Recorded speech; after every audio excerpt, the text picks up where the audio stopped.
देखो, तुम जो कोई भी हो, घंटा अपनी जगह लगा दो, वरना मैं शोर मचा के पूरे गांव वालों को इकट्ठा कर लूंगा। अरे इसकी कोई जरूरत नहीं है गजानन भैया। अब जब तुमने देख ही लिया है तो ये घंटा हम तुम्हें दे देते। लो।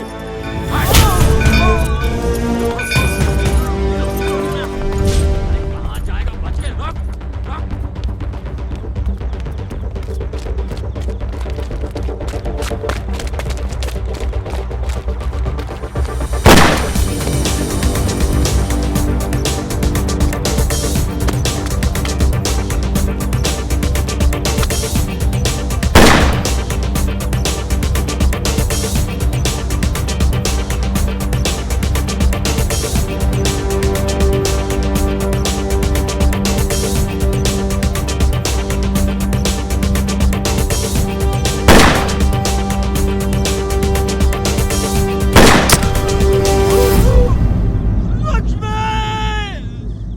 अब बहुत दौड़ाया बस तूने।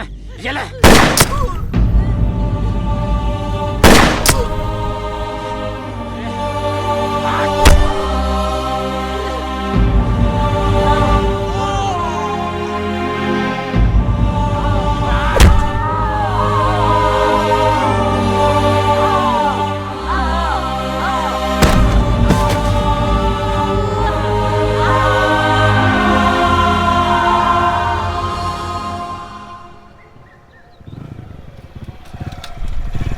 अरे काका, आपने सुना? क्या बेटा? मंदिर का घंटा चोरी हो गया। क्या? अरे बाबा, तुमने सुना? मंदिर का घंटा चोरी हो गया।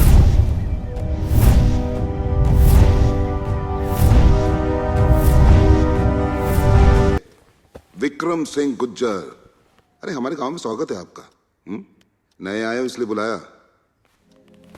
हम ठाकुर रुद्र प्रताप सिंह, इस गांव के बड़े ठाकुर। यहां पे जो हवा भी चलती है ना, तो हमसे पूछ कर चलती है। यहां जो लोग सांस लेते हैं ना, वो भी हमसे पूछ कर लेते हैं। यहां पर परिंदा पर भी मारता है ना, वो भी हमसे पूछ कर। क्योंकि हर परिंदे की परवाज हमारे हाथ में है, जब चाहे हम खींच लें। पर एक समस्या आ गई है, और मुझे पूरा विश्वास है कि आप मेरी सहायता जरूर करेंगे। वो जो मंदिर है ना, वो हमारे दादाजी ने बनाया। और जो चांदी का घंटा चोरी हुआ है, वो भोले बाबा को अर्पित किया। वो हमारे दादाजी का घंटा है। जीजा जी, दादाजी का घंटा नहीं, दादाजी की निशानी घंटा। अरे हाँ, वही। बस हम चाहते हैं कि जल्द से जल्द आप इसे ढूंढ लें। क्योंकि वो हमारे लिए सिर्फ घंटा नहीं है। हमारे गांव पर जितनी समस्याएं आती हैं, जितनी विपदाएं आती हैं, उसका निदान है, खुशियों और शांति का प्रतीक है। बस कभी कभी डर लगता है मुझे कि कहीं ये घंटा नहीं मिला तो हमारे गांव पर फिर से समस्याएं ना आ जाएं। शुभ शुभ बोलिए जी। आज हमारे इकलौते बेटे वीरेंद्र का जन्मदिन है और आप हैं कि समस्या और परेशानियों की बात लेकर बैठे हैं। लीजिए, दान दक्षिणा का सामान भी आ गया। अब इसे जल्दी जल्दी गरीबों में बंटवा दीजिए। अरे तो बहुत बड़ी गड़बड़ होगी हमसे आज। अरे बेटे का जन्मदिन। हाँ, अरे पहले क्यों नहीं बताया मुझे? कहाँ है हमारा बेटा वीरेंद्र? वीरेंद्र, प्रणाम बाबूजी। बेटा, जन्मदिन की शुभकामनाएं। झुक झुक जियो। जी। बस यही मेरी मनोकामना है, खुश रहो हमेशा। गरीब आए, जरा दान दक्षिणा करके आ जाएंगे आप। जाइए। जी बाबूजी। मैं भी आता हूँ वीरेंद्र, तुम्हारी मदद के लिए। रहने दीजिए मामा जी, हर बार की तरह कुछ उल्टा सीधा कर दिया तो बाबूजी की डांट सुनेंगे। मैं संभाल लूंगा। जाओ बेटा। जी। आप भी जाइए। जी। हाँ। तो मैं कहाँ था इंस्पेक्टर साहब? घंटे पर। मेरा मतलब है घंटे की बात पर। पहले जाओ, वीरेंद्र की मदद करो। जाओ, चलो जल्दी करो। जी।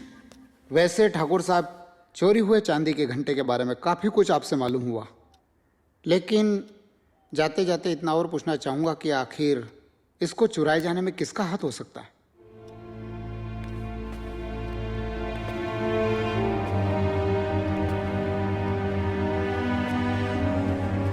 कहर सिंह।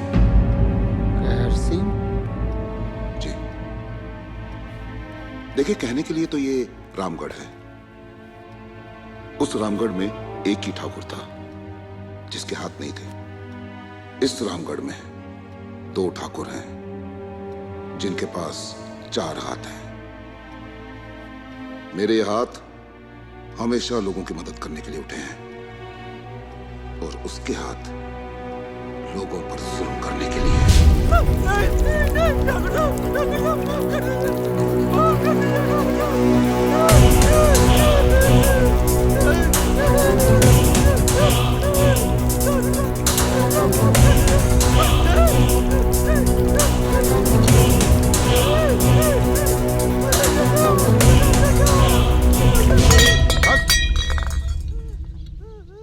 अरे क्या हुआ पिताजी?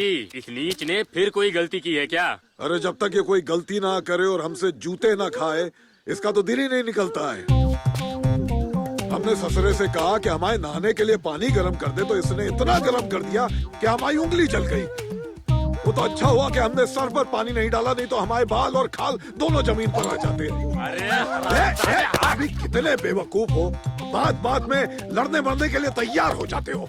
हटो पीछे। ए पहाड़ सिंह, हवा सिंह, ले जाओ इसे, लेके जाओ।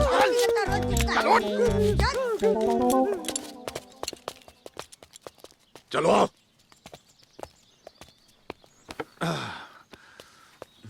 ठाकुर साहब, गांव में नए दरोगा जी आए हैं, वो आपसे मिलना चाहते हैं। अच्छा, हाँ। नमस्ते ठाकुर साहब। बैठिए। जी।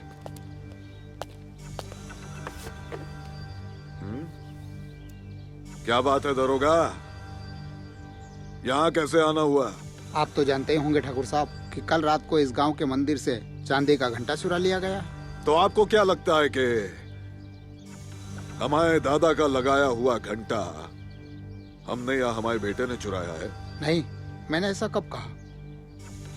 दरअसल अभी मैं बड़े ठाकुर रुद्र प्रताप सिंह की हवेली से आ। एक मिनट दरोगा जी, तुम इस गांव में नए हो इसलिए बता दूं, इस हवेली में बड़े ठाकुर का नाम लेना पाप है, पाप। और दूसरी बात, देखो दरोगा, वो बड़ा वाला हमारा भाई जरूर है, लेकिन सौतेला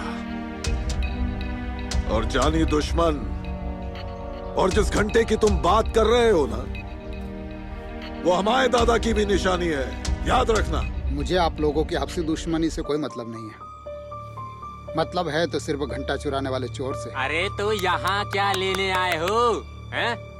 पता करना है तो मंदिर जाओ, मंदिर के रखवाले उस पंडित से पूछताछ करो जो चोरी वाली रात दूसरे गांव में शराब पीकर नचनिया का नाच देख रहा था और झूम झूम के ठुमके लगा रहा था।